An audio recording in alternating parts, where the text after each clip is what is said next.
Good morning বন্ধুরা, welcome back to our new blog. আশা করি সবাই ভালো আছো, সুস্থ আছো। আমরা অনেক অনেক ভালো আছি। তো এই ভিডিওর মাধ্যমে কিন্তু এখানে দুটো সকালবেলা আছে। এটা হচ্ছে গতকালকে সকালবেলা। আসলে প্রথমে সকালবেলা থেকে তো ঠিকই আমি ভিডিও শ্যুট করতেছিলাম, তারপর জানি না কেন শরীরটা ভালো লাগতেছিল, মানে হালকা একটু দুর্বল লাগতেছিল। তো ভাবলাম যে যাক, আজকে একটু রেস্ট করি, মানে শরীরটা একটু ঠিক করি। আজকে কোনো কিছু শেয়ার করব না তোমাদের সাথে। তো তারপরে আর কোনো কিছু ভিডিও শেয়ার করা হয়নি, জাস্ট এই সকালবেলাকার কাজটুকুই, মানে ঝাড়ু দিচ্ছিলাম আর কি। কলের পাড় থেকে শুরু করে রাস্তা রাস্তা ঝাড়ু দিয়ে সকালবেলাকার যা যা কাজকর্ম থাকে আর কি, সেগুলোই করে নিয়েছিলাম। আর তারপরে দুপুরবেলা তো এই যে মাছ ধরে নিয়ে এসেছিলো, আর এই মাছগুলো না খাওয়া হয়নি, কেননা এগুলো জল দিয়ে রেখে দিয়েছি। একটু লেট করে নিয়ে এসেছিলো, তাই আর খাওয়া হয়নি। আর আমাদের বাড়ির পাশের পুকুরের মাছগুলোর থেকে এই মাছগুলোর না আরও বেশি স্বাদ, কেননা এগুলো হচ্ছে নদীর মাছ। তবে এই মাছগুলো কাটতে একটু ঝামেলা হয়, কেননা এগুলোতে প্রচুর পরিমাণে কাঁটা থাকে, আর একবার যদি কাঁটা বেঁধে দেয় হাতে।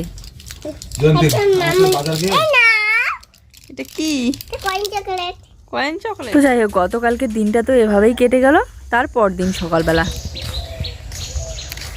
Good morning. সকালবেলা ঘুম থেকে উঠে একটু হাঁটাচলা না করলে না ভালো লাগে না। আর এখানে এসে একটু বসলাম।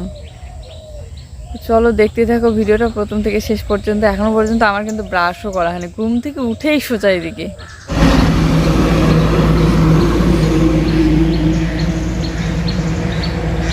তো সামনের দিক থেকে এসেই এই যে কালকের কতগুলো জামা কাপড় ভিজে আছে হালকা হালকা, তো এগুলো আমি বাড়ির ভিতরে দিয়ে দিলাম, কেননা একটু পরে আবার আমার জামা কাপড় ধুয়ে দিতে হবে।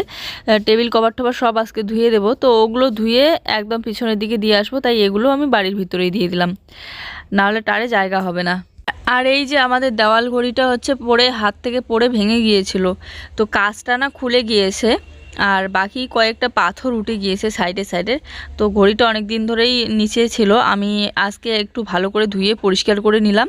ব্যাটারি লাগাতে হবে, ব্যাটারি শেষ হয়ে গিয়েছে, আর একটু আটা নিয়ে এসে জয়েন দিয়ে দিতে হবে। তো এই তো ঘরটা পরিষ্কার করে একদম টেবিল কভার থেকে শুরু করে বেড কভার সব কিছু আমি বের করে নিলাম। এগুলো হচ্ছে প্রথমে সার্ফ দিয়ে একটু ভিজিয়ে রাখবো, তারপরে কেচে দেবো। তো বন্ধুরা, এই যে রান্নাঘর বলতে ওই একটাই তো ঘর, তো ঘরটা একটু ঝাড়া মোছা করে একটু পরিষ্কার করে নিলাম। আর যেদিকে রান্না করি রান্নার দিকটা র্যাক ঠ্যাকগুলো আবার মুছামুছি করে পরিষ্কার করে নিলাম। নিয়ে বাসনপত্র এই যে এক গামলা নিয়ে আসলাম, এখন বাসনপত্রগুলো মাজবো। আজকাল না এই কোমর আর মেরুদণ্ড এই দুটো জিনিস প্রচণ্ড ব্যথা করে অল্প একটুতেই, মানে একটু হেলে হেলে কাজ করলে পরেই ব্যথা উঠে যায়। এই যে আমি বাসনপত্র মাজতেছিলাম, তারপর ধোয়াধুয়ি করতেছিলাম, আমার কিন্তু পিঠটা মানে মেরুদণ্ডটা প্রচণ্ড ব্যথা করতেছিল। মনে হচ্ছিল যদি কাজ করা বাদ দিয়ে একটু গিয়ে শুয়ে থাকি, কিন্তু বেলাটাও না একদম তাড়াতাড়ি শেষ হয়ে যায়। একটু শুয়ে বসে রেস্ট করলেই ব্যাস, খাওয়া দাওয়া করতে অনেকটা লেট হয়ে যায়, মানে রান্নাবান্না করতেই লেট হয়ে যায়। তাই আর কি একটু তাড়াতাড়ি করে করার চেষ্টা করতেছি। প্রথমে যতটুকু জল গুলিয়েছিলাম একটু শর্ট পড়ে গিয়েছে, তারপরে আমি বালতির মধ্যে জল নিয়ে আবার একটুখানি সার্ফ দিয়ে গুলিয়ে ঢেলে দিলাম। আমার মোবাইলে চার্জ নেই, তুমি নাচু করো না, তুমি নাচেই করো না, এই জন্য গান বন্ধ করে দিছি। না আয়ুষ, আমি মাছ বাসি, হ্যাঁ তুমি কিন্তু দাদার সাথে খেলো। হ্যাঁ তো বন্ধুরা, আমি এখন কাটবো হচ্ছে মাছ। কালকে মাছ নিয়ে এসেছিল, মাছ এই যে জাগিয়ে রেখে দেওয়া হয়েছে জলের মধ্যে, ল্যাটা মাছ, ট্যাংরা মাছটা এখন আমি কাটবো বসে বসে। আজকে জানি না কি হয়েছে, সেই সকালবেলা থেকে কারেন্ট নেই, কারেন্ট কখন আসবে তার ঠিক নেই। মোবাইলের আবার আমার বেশি চার্জও নেই। তো তুই ওখানে আয়ুষের সাথে খেলতেছে, আমি এদিকে বসে বসে মাছটা কেটে ফেলি। মাছ টাছ কেটে তারপরে জামা কাপড় ভিজিয়ে রেখে দিয়েছে, ওগুলো আবার ধুয়ে দিতে হবে। ও গেল হচ্ছে সাবান নিয়ে আসতে, লাক্স ওগুলা দুটোই শেষ হয়ে গিয়েছে। আর জামা কাপড় ধোয়ার সাবানটা আমরা হোগলা সাবান ইউজ করি, তো দুটোই বললাম নিয়ে আসো। আর সার্ফ তো কালকে নিয়ে এসেছিলো, তো নিয়ে আসলে পরে ধুয়ে দেবো, ধুয়ে দিয়ে ওদিকে স্নান করে নেবো। চলো ওদিকে মাছটা বসে কেটে ফেলি।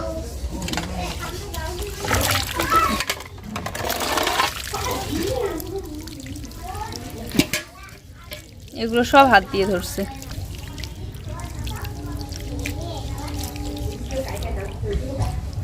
এখানে আছে ল্যাটা মাছ, ট্যাংরা মাছ। তো ট্যাংরা মাছের কাঁটাগুলোর জন্য হাত দিয়ে ধরতেই ভয় লাগতেছে। আর আছে পয়া মাছ। তো মাছগুলো বালতি থেকে ঢালার পর দেখো কি লাফালাফি করতেছিল, আর এদিকে মুরগিও আবার এসে এসে নিয়ে যাচ্ছিল ধরে। আর তার সাথে 4-5টা শামুকও ধরে নিয়ে এসেছে। আর শামুক তো আমি খাই না, তাই রান্নাও করি না। আর ওর যদি শামুক বা ঝিনুক এগুলো খেতে ইচ্ছে করে, তাহলে ও মাদেরকে দেয়, ওরা রান্না করে দেয়।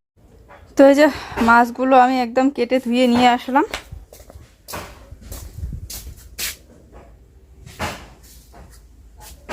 তো মাছটা ঘরে ধুয়ে রেখে এসে বসে পড়লাম এগুলো কাছাকাছি করতে। আর এগুলো কাছাকাছি করতে একটু সময় লাগবে আজকে, কেননা টেবিল কভারগুলো একদম হলুদের দাগ ভরে ভরে কেমন যেন নোংরা হয়ে আছে, তেল চিটে হয়ে আছে।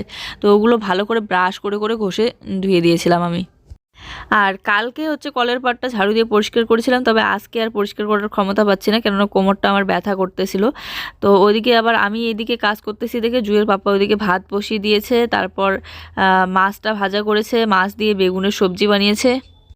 ও হ্যাঁ, আর একটা কথা তো তোমাদেরকে বলাই হয়নি, খুশির খবর, অনেক দূর থেকে ট্রেনের জার্নি করে আসতে চলেছে আমাদের বাড়িতে আত্মীয়, আমার দিদি। বাকিটা আর বললাম না, সারপ্রাইজ রেখে দিলাম, যেদিন আসবে সেদিন অবশ্যই তোমাদের সাথে শেয়ার করব। তবে আমি ভীষণ খুশি, এই প্রথমবার দিদি আসবে আমাদের ঘরে এতটা দূর থেকে। তো চলো দেখতে থাকো ভিডিওটা প্রথম থেকে শেষ পর্যন্ত। আর জামা কাপড়গুলো আমি একটু মেলে দিয়ে আসি। তবে এতদিন বুঝতে পারিনি যে এত ভারী ভারী জিনিস ওঠালে আর হচ্ছে একটু বেশি হেলাহেলি করে কাজ করলে ভবিষ্যতে এই ব্যথাটা বেড়ে যাবে। তবে এখন বুঝতে পারছি যে এই ব্যথাটা হয়তো যত বয়স বাড়বে তত বেড়েও যাবে, পিঠের ব্যথা, কোমরের ব্যথা।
তো বন্ধুরা এই যে সবে স্নান করে আসলাম, সমস্ত কাজকর্ম শেষ করে, আর ধোয়াধুয়ি তো করে দিয়েছি, এই জন্য এই হলুদ রঙের বেড কভারটা বিছিয়ে দিয়েছি আপাতত।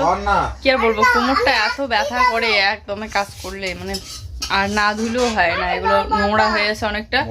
তো এদিকে আমি ধোয়াধুয়ি করতে করতে জুয়ের পাপা হচ্ছে সবজি বানিয়ে নিয়েছে ট্যাংরা মাছ দিয়ে বেগুন। এই যে এখানে কোথায় যাও, এখন মাত্র বসাইলো, কোথায় কে বসেছে? তো এই যে সব এগুলো ধুয়ে দিয়েছি, টেবিল কভার, এই যে এই টেবিল কভার, বেড কভার। আজকের থেকে আমি আমার শ্যাম্পু চেঞ্জ করে নিলাম। আগে ছিল সানসিল্ক, এখন হচ্ছে ডাভ শ্যাম্পু ইউজ করতেছি আজকের থেকেই। কেননা ওই শ্যাম্পুটা দেওয়ার পর থেকে আমার চুলটা অনেকটা উঠতেছিল, চুল ওঠা বন্ধই হচ্ছিল না, তাই ভাবলাম যে একটু শ্যাম্পু চেঞ্জ করা যাক আর চুলটার একটু যত্ন নেওয়া যাক।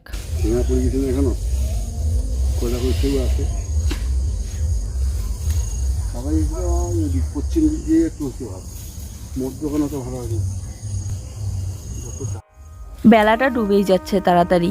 তো খাওয়া দাওয়া আমাদের কমপ্লিট, আর খাওয়া দাওয়া করে জুসুনাকে ঘুম পাড়িয়ে রাখলাম, ঘুম পাড়িয়ে রেখে চলে আসলাম জামা কাপড় তুলতে। এখন এগুলো নিয়ে গিয়ে ভাঁজ করে করে রেখে দেবো।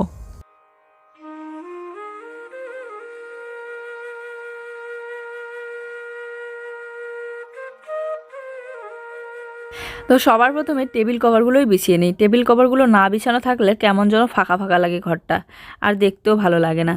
তো সবার নিচে একদম একটা কাপড় বিছিয়ে দিলাম, না হলে না এই টেবিল কভারটা বসতেই চায় না, স্লিপ কাটে, পড়ে যায় আর কি। তো কাপড়ের উপরে দিয়ে দিলাম। আর আজকে দেখো টেবিল কভারটা কত সুন্দর পরিষ্কার লাগতেছে, একদম চকচক করে জ্বলতেছে, নতুনের মতো লাগতেছে। আর ওদিকে গ্যাস ওভেনটাও ভালো করে মুছে টুছে পরিষ্কার করে রেখে জায়গা মতো জিনিসগুলো রেখে দিলাম। আর প্রত্যেকবার দরজার পর্দা খোলার সময় তো আমি ঠিক খুলেই নেই, কিন্তু লাগানোর সময় কিন্তু আমি লাগাতে পারি না, অনেকটা উঁচু, তা আমার হাত অত দূরে যাই না, আর চেয়ারে উঠলেও পরে ভালো করে বাঁধতে পারি না। তাই এই কাজটা আমি জুয়ের পাপার কাছেই করে নিই। তবুও আপাতত এক সাইড করে এখানে মাঝখানে দেখো একটা কিল দেখা যাচ্ছে, ওই কিলটার মধ্যে কোনো রকম বেঁধে দিয়ে রেখে দিলাম, ও আসলে পরে ঠিক করে বেঁধে নেব। আর এখন আমি জানালার পর্দাটা লাগাবো। তবে আজকে বিকেলবেলার দিকে ভেবেছিলাম যে বাজারে যাব বেড কভার নিয়ে আসতে, পরে আর যাওয়া হয়নি, কারণ অনেকটা লেট হয়ে গিয়েছিল। ও এক জায়গায় গিয়েছিল, তো আস্তে আস্তে একদম সন্ধ্যা লেগে গিয়েছিল, তাই আজকে আর যাওয়া হয়নি। তবে কালকে অবশ্যই আমি যাব। আর এই যে জুঁয়ের ঝুড়িটা একদম ভর্তি হয়ে আছে, তো ঝুড়ির জামা কাপড়গুলো একটু বের করে ভাঁজ করে করে রেখে দিলাম।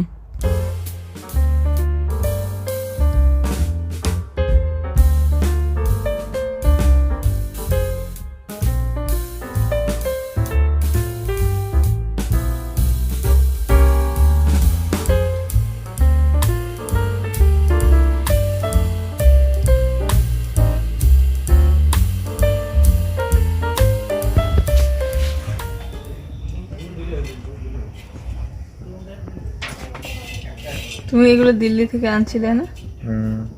3 বছর, 1 বছর হয়ে 3 বছর হয়ে গেল। গুড ইভিনিং বন্ধুরা, এগুলো হচ্ছে গোলমরিচ। আছে দেখো ঘরে গিয়ে, গোলমরিচ গুলো অনেক বছর হয়ে গেল, কিন্তু এরকমই আছে। পাপা নিয়ে এসেছিল দিল্লি থেকে এত বড় একটা প্যাকেট জুয়ের প্রথম জন্মদিনের সময়, তখন থেকে এখনো পর্যন্ত বাকি মশলাগুলো অর্ধেক আছে। এই যে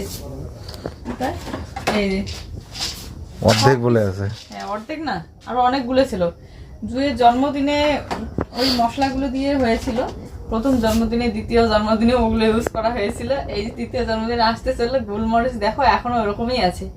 তা আমি ভাবলাম যে গোলমরিচ গুলো আজকে আমি ঘরটা একটু ঝাড়াঝাড়ি করার সময় এগুলো পেয়েছিলাম, প্লাস্টিকের প্যাকেটে বেঁধে রেখে দিয়েছিলাম। ভাবলাম একটু ভেজে নিয়ে গুঁড়ো করে রেখে দেবো, তাহলে চা দিয়ে খেতে পারবো, মাংসতে একটুখানি দিলেও ভালো লাগে। আর এই যে একজন ঘুম থেকে উঠে ছিজি কি বাবা? বাবা সিদ্ধি খাবো নাই। সিদ্ধি খাবা? নাই নাই তো আমার বাজারে যেতে হবে শোনা। কষ্ট হবো। কিসের কষ্ট বাবা? কেন কষ্ট বাবা? নিয়ে যেতে গেলে বাজারে বলে, না হলে বলে কষ্ট পাবে। নিয়ে যাও, বাজারে যায় না, পড়াশোনা করতে হয় এখন। নিয়ে যাও, কেন? নিয়ে যাও, হ্যাঁ নিয়ে যাও। আমি তাহলে একা গিয়ে একটু সাইকেল নিয়ে গিয়ে তাড়াতাড়ি নিয়ে আসি। না পারমিশন তাহলে দাও। কি তাহলে আমি বুঝতে পারি না। বুঝতে পারো না? কি বুঝতে পারো না? পারমিশন দাও। কিসের পারমিশন চাও? আরে আমি জোনকি যাব, তো ওই জন্য পারমিশন দাও। পারমিশন দেব? কিসের পারমিশন লাগবে তোমার? বাজার যাবে রে। আরে আমি বাজার যাব, ওই জন্য পারমিশন। পারমিশন লাগবে? বাজারে কেন যাবা? পারমিশন দিতে পারবো না আমি। দিবে না বলে শোনা, ওইদিকে শুনো আগে কথা, আগে মেম্মির কি বলে। তো এই যে হয়ে গেল আমার গোলমরিচের গুঁড়ো, আর এখন হচ্ছে আমি এই গুঁড়োগুলো লুকায় রাখবো একটা কৌটার মধ্যে। এই যে এখানে আমার সব ধরনের মশলার কৌটা, এই যে এটা হচ্ছে গোলমরিচের গুঁড়া রাখার জন্য নিয়ে নিলাম, এখন ভরাই রেখে। এই গোলমরিচের গুঁড়াগুলো দিয়ে আমি প্রত্যেক দিন একটু একটু করে লাল চা বানিয়ে খাবো, আমার ভালো লাগে গোলমরিচ দিয়ে লাল চা খেতে। যেমন দেখো আজকেই আমি গোলমরিচের গুঁড়া করে নিলাম, আর আজকেই আমার খুব ইচ্ছে হচ্ছে যে গোলমরিচের গুঁড়া দিয়ে একটুখানি চা বানিয়ে খাই। তো নিজের জন্য 1 কাপ চা বানিয়ে নিচ্ছি, জুয়ের পাপাকে বললাম, ও নাকি খাবে না। আর আমার তো একটু বেশি ঠান্ডা, তোমরা সবাই জানোই, আমি সবসময় বলি তোমাদেরকে যে আমার একটু ঠান্ডা বেশি লাগে। আর একটা সোয়েটার পরে নিয়েছি, তার উপরে আবার একটা চাদরও পরে নিয়েছি। এখনও কিন্তু কেউ মোজা পরাই শুরু করেনি। আর আমি রাত্রিবেলা করে প্রত্যেক দিন ব্ল্যাঙ্কেটের ভিতরে মোজা পরে শুই, না হলে আমার প্রচণ্ড ঠান্ডা লাগে। ঘুমানোর সময় খুলে রাখি, কিন্তু যতক্ষণ না ঘুমাই ততক্ষণ কিন্তু মোজাগুলো আমার পায়েই থাকেই। এই দেখো চা একদম কাপ ভর্তি হয়ে গিয়েছে, এই কারণে পড়ে গেল চাটা। তো চলো গোলমরিচের 1 কাপ লাল চা খেয়ে নিজেকে একটু ফ্রেশ করি, আর গলাটাও একটু ভালো করি। আজকের ভিডিওটা ছিল এই পর্যন্তই। ভালো লাগলে অবশ্যই একটা লাইক কমেন্ট করে দিও। সবাই ভালো থেকো, সুস্থ থেকো, বাই, গুড নাইট। আবার দেখা হচ্ছে আগামীকাল।